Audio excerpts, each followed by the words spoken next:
Moço do céu, isso aqui tá ficando bom demais da conta. É assim que a gente fala em Goiás, quando a gente tem alguma notícia muito boa, ou quando algo muito impressionante acontece. A gente fala, moço do céu. Tá eu lá, abri o X agora para dar uma olhada no feed, as últimas notícias, e eu vejo 3 vídeos na sequência que me alegraram e vão te alegrar muito também. Olha, a situação do Alexandre de Moraes está ficando insustentável. Ele comprou uma briga com um pessoal que não tem como ganhar. Vamos lá, deixa eu acalmar e eu vou te explicar agora. Está acontecendo nos Estados Unidos, em Boston, hoje o maior evento conservador do mundo, que é o Cpac. Já aconteceu no Brasil, acontece em vários países. Hoje, quem falou lá foi o Donald Trump, presidente dos Estados Unidos, o Patrick Bet-David, um dos maiores podcasters e comunicadores dos Estados Unidos, o Javier Milei, presidente da Argentina. E em 3 momentos diferentes, nas falas dessas 3 pessoas, o Brasil é mencionado. Não só o Brasil, como o Bolsonaro, as eleições no Brasil. E você percebe claramente que o cenário para o Alexandre de Moraes está ficando terrível. Não tem como ele vencer essa batalha que ele está querendo comprar, tá? Então vamos lá. Vou te mostrar o primeiro. Nesse momento é o Donald Trump falando. E o Donald Trump, a imprensa fala que o Donald Trump tá nem aí pro Brasil, Bolsonaro e ninguém, né? O Donald Trump faz questão de mencionar o nome do Eduardo Bolsonaro e Bolsonaro. Então vamos lá, esse é o primeiro momento que me alegrou. A friend of mine, Eduardo Bolsonaro of Brazil, the Chamber of Deputies. Thank you. Thank you. Say hello to your father. Thank you very much. Great family. Great gentleman and your great family. Então, isso aí já deixou a imprensa do Brasil revoltada, né? Ele tá falando isso porque no momento que o pai do Eduardo, Bolsonaro, né, tá sendo perseguido de forma injusta e, como você sabe, criminosa por Alexandre de Moraes. Bom, agora nós vamos pro segundo vídeo. Ninguém mais, ninguém menos que o presidente da Argentina, um dos políticos mais famosos do mundo hoje, durante o seu discurso fala do Brasil. E olha o que ele fala. Em termos mais generais, hablo de la financiación de la academia, incentivando la elaboración de estudios que justifiquen la implementación de políticas públicas intervencionistas y de la compra encubierta de medios de comunicación. Aqui ele está falando das agências americanas e a forma como elas interferiram em políticas em vários países. Mediante la pauta pública. Hablo de las múltiples ONGs que viven de nuestros impuestos, de los subsidios a la cultura para producir propaganda. Y aquí en Estados Unidos, por supuesto, el escándalo de USAID, que destinaba millones de dólares de los pagadores de impuestos a financiar desde revistas y canales de televisión a fraudes electorales como en Brasil. ¿Cómo es que es? De televisión a fraudes electorales como en Brasil. Aqui ele fala que no Brasil houve uma fraude eleitoral. A Moraes vai ter que prender o Milei agora, hein? O gobiernos con aspiraciones discriminatorias como el de Sudáfrica.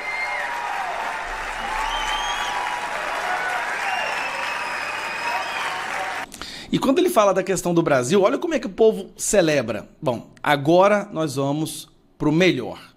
Patrick Bet-David, também no dia de hoje, fazendo o seu discurso, e ele é um dos maiores comunicadores dos Estados Unidos. Recentemente ele veio pro Brasil para entrevistar o presidente Bolsonaro e ficou emocionado, disse que foi uma das melhores 10 entrevistas que ele já fez. E aqui ele fala um pouco sobre o Brasil. Vamos lá. 2 days ago, I got back from Brazil.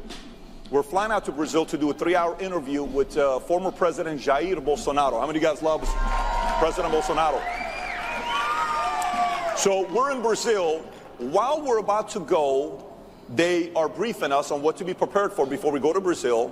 They say, number 1, have an international lawyer ready in case something happens. Number 2, make sure you have an armored truck. Number 3, come with a good delegation. We went with 9 of us. And then we'll be escorting all over the place. So we go and we experience everything, and then eventually the president comes. And the president sits there, and we start conducting the interview. One of the most emotional interviews I've ever done. This man is crying, tears dropping on the table. I can't wait for the interview to come out this Wednesday. And I hear him speaking. About 15 minutes left for the interview to be done. Somebody comes in and is whispering in his ear, whispering in his ear. Boom. He swipes the hand. Interview ends, doing all the stuff that he's doing.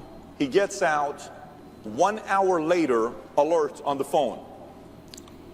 Jair Bolsonaro has been charged and is facing 38 years in prison. For what? There's a judge there in Brazil. His name is Alexandre de Moraes. Anybody?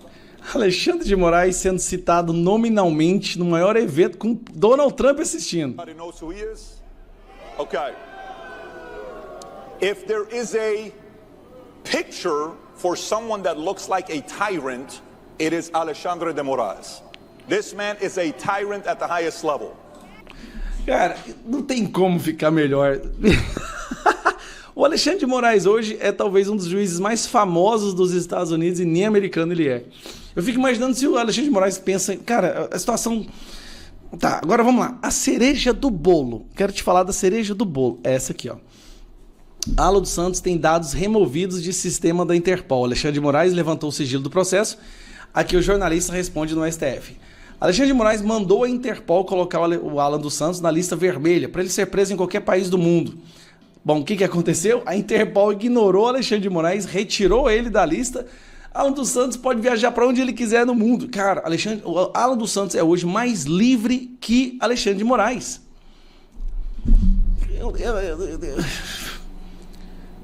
Não tem cabimento. É muita coisa boa acontecendo ao mesmo tempo. Pronto, eu só queria compartilhar isso com vocês. Fica com Deus aí, aproveita o restinho de final de semana. And a friend of mine, Eduardo Bolsonaro of Brazil, the Chamber of Deputies.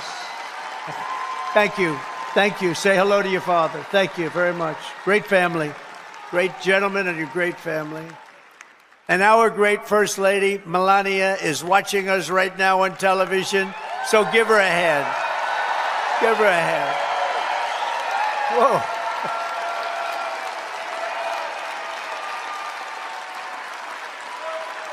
Thank you. Thank you. Oh, she's going to be happy. That's so nice. We love our First Lady. Everybody does. With the help of so many incredible supporters here today, we're going to forge a new and lasting political majority that will drive American politics for generations to come. I think we're going to do fantastically well in the midterms. You know, in theory... Eduardo Bolsonaro. E aí, pessoal? Bom? Good afternoon. Hi there. Thank you. Thank you. Thank you. Thank you.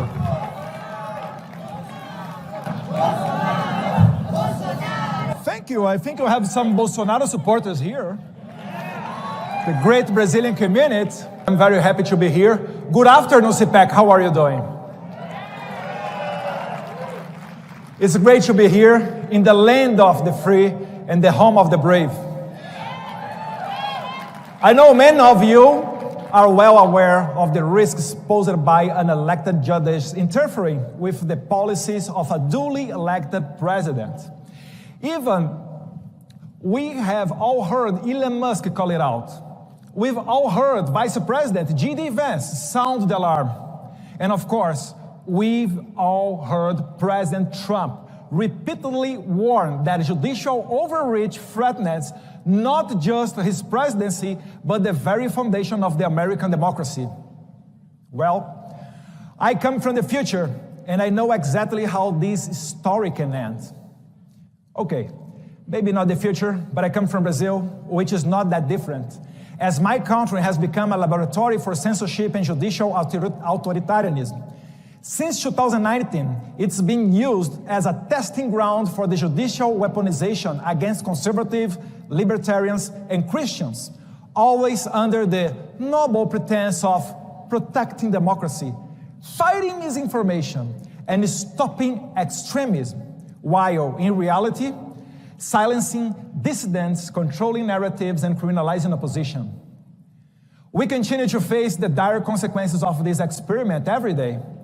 Just 3 days ago, my father, former president of Brazil, Jair Bolsonaro, was formally charged by the Attorney General of the current socialist government with allegedly orchestrating a coup, a Disneyland coup d'etat, as some might call it, without weapons, without a plan, and while he wasn't even in Brazilian territory, but in Orlando, probably debating strategy with Goofy, and taking national security advices from Mickey Mouse, maybe? It's really the Disneyland coup d'etat. There is no other word to talk about it. This baseless accusation, entirely devoid of evidence, is nothing more than a tool to neutralize political opposition. It mirrors the same tactics used against the opposition in Cuba, Venezuela, and Nicaragua. Yet in Brazil is perceived differently on the global stage because while its situation is in some ways even worse, the persecution is not spearheaded by the executive branch, but by the judiciary. And that makes it all the more dangerous. We are not talking about a dictatorship in the traditional sense. We are talking about a place where tyrants issue decrees and suppress opposition openly. No. In Brazil, the judicial system has been weaponized, creating an illusion of legality while systematically dismantling democracy from within. And guess who helped found this experiment? Right? Agencies like USAID and NED, institutions supposedly dedicated for promoting democracy, but in reality, channeling resources into censorship, judicial overreach, and political persecution in my country. Let me introduce to you a man named Alexandre de Moraes. He is not an elected official. He is a Supreme Court justice who has given himself unchecked power to decide who can speak, who can run for office, and even who can go to the prison.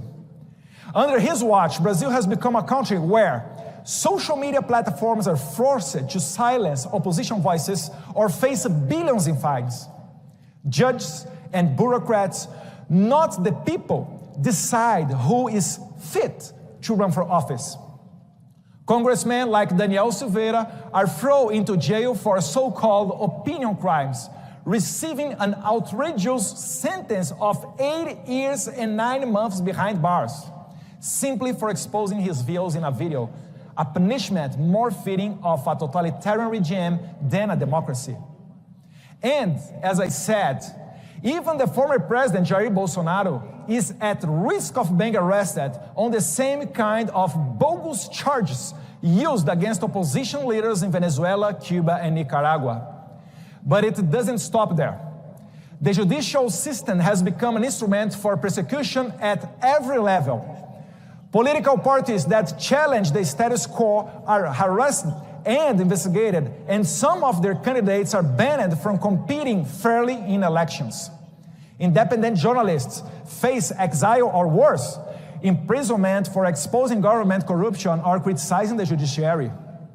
Ordinary citizens who dare to express dissenting opinions on social media find themselves banned, fined, or even arrested. This is not democracy. This is a judicial overreach. This is lawfare. And this is what happens when courts are turned into political weapons against the will of the people. Why is it happening? Because Jair Bolsonaro currently leads all major polls outside the margin of error and is the only candidate capable of defeating the left in the 2026 election. If he is kept out of the race, Brazil will fall completely under China's influence. There is no doubt about that, and Brazil cannot be overlooked. With over 200 million people, the largest economy in Latin America, and a land mass nearly the size of the United States, its geopolitical and economic importance is undeniable. China recognized this and is actively working to pull Brazil deeper into its sphere of influence. And while you might think, this is just a Brazilian problem, it's not. This has many ramifications and has already spilled over into the United States. Here are 3 examples that should concern every American citizen. Number 1, Jason Miller's detention in 2021. An American citizen, advisor to President Trump, was detained in Brazil under politically motivated orders. His crime? Attending CPAC Brazil and supporting free speech. Number 2, Elon Musk's persecution. He was added to an illegal fake news investigation. That's right. Elon Musk is under investigation in Brazil. You should be, I don't know, maybe scared of him if he go around here, if he come around here. threatened with billion-dollar fines and saw his company X banned in Brazil, all because he refused to comply with government censorship demands. The deep state scandal at CBP involving a Brazilian national, number 3. Brazilian authorities, in collusion with American bureaucrats, manipulated U.S. immigration records to fabricate justification for the unlawful imprisonment of Felipe Martins, a former national security advisor to my father. He was subjected to solitary confinement, psychological coercion, and inhuman treatment in an attempt to extract statements that could be used to incriminate President Bolsonaro. So, think about it. If they can detain and silence American citizens, if they can control a country as large as Brazil, if they can manipulate official U.S. government's records to imprison a political opponent abroad, what else they can do? What stops them from doing the same to help terrorists, drug cartels, or transnational criminals? And more importantly, if they could do all of this outside of the United States, what makes you think they wouldn't try to replicate it within? This has gone too far. And you, the American people, must pay attention, because what happened in Brazil is being used as a blueprint for judicial tyranny elsewhere, including right here in the United States. Ironically, as I said before, this experiment was partially funded by your taxpayer dollars, which means they will soon come back. They will come to recover that investment. But instead of teaching leftist judges how to destroy Trump, let it serve as a warning for the American people. Freedom is fragile. And once you let unelected judges dictate your democracy, it's only a matter of time before we wake up in a country where free speech, free elections, and even freedom itself are just distant memories. Brazil was a test. Now, thank you. I told you that you have Bolsonaro supporters here.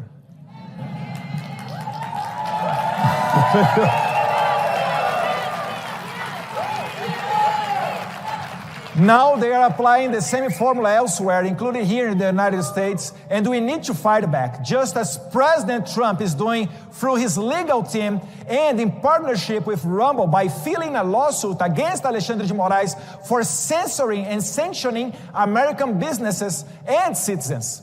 This legal battle will set a crucial precedent not just for Brazil, but for the future of the free speech and democracy in the United States as well. The globalist playbook is in full effect. If you don't fight back now, you will be the next. Learn from Brazil before it's too late.